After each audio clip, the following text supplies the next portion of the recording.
দেশের সব বিভাগেই আগামী ৩ দিন বৃষ্টির পূর্বাভাস দিয়েছে আবহাওয়া অধিদপ্তর। এর মধ্যে আগামী দুদিন রাত ও দিনের তাপমাত্রা প্রায় অপরিবর্তিত থাকতে পারে। শুক্রবার ১০ মে সকাল ৯টা থেকে পরবর্তী ৭২ ঘণ্টার আবহাওয়ার পূর্বাভাসে এমন তথ্য জানানো হয়েছে। পূর্বাভাসে বলা হয়েছে, আগামীকাল শনিবার ১১ মে সকাল ৯টা পর্যন্ত ঢাকা, ময়মনসিংহ, খুলনা, বরিশাল ও সিলেট বিভাগের অনেক জায়গায় এবং রাজশাহী, রংপুর ও চট্টগ্রাম বিভাগের কিছু কিছু জায়গায় অস্থায়ীভাবে দমকা অথবা ঝোড়ো হাওয়াসহ বৃষ্টি অথবা বজ্রসহ বৃষ্টি হতে পারে। সেই সঙ্গে কোথাও কোথাও বিক্ষিপ্তভাবে শিলাবৃষ্টি হতে পারে। বাতাসের গতিবেগের বিষয়ে এতে বলা হয়েছে, দক্ষিণ-পশ্চিম অথবা দক্ষিণ দিক থেকে ঘণ্টায় ১০ থেকে ১৫ কিলোমিটার বেগে বাতাস প্রবাহিত হবে।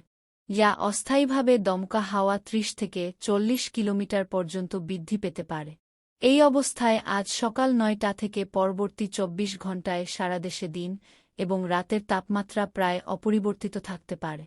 দেশের ৪ জেলার ওপর দিয়ে সন্ধ্যার মধ্যে সর্বোচ্চ ৭ কিলোমিটার বেগে ঝড়ো হাওয়া বয়ে যেতে পারে। একই সঙ্গে এসব জেলায় বৃষ্টি বা বজ্রবৃষ্টির সম্ভাবনার কথাও জানিয়েছে আবহাওয়া অধিদপ্তর। শুক্রবার ১০ মে বেলা ১১টা থেকে সন্ধ্যা ৬টা পর্যন্ত দেশের অভ্যন্তরীণ নদীবন্দরের জন্য দেয়া আবহাওয়ার পূর্বাভাসে এমন তথ্য জানানো হয়েছে। আবহাওয়াবিদ মো. মনোয়ার হোসেনের করা সতর্কবার্তায় বলা হয়েছে, কুমিল্লা, নোয়াখালী, চট্টগ্রাম এবং কক্সবাজার অঞ্চলের ওপর দিয়ে পশ্চিম অথবা উত্তর-পশ্চিম দিক থেকে ঘণ্টায় ৪৫ থেকে ৬০ কিলোমিটার বেগে অস্থায়ী দমকা হাওয়া বয়ে যাওয়ার শঙ্কা রয়েছে।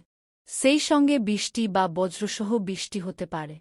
এসব এলাকার নদীবন্দরগুলোকে ১ নম্বর সতর্ক সংকেত দেখাতে বলা হয়েছে।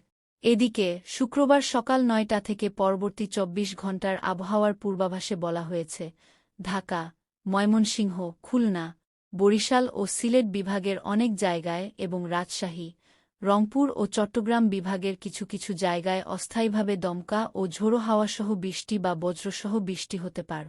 সেই সঙ্গে কোথাও কোথাও বিক্ষিপ্তভাবে শিলাবৃষ্টি হতে পারে।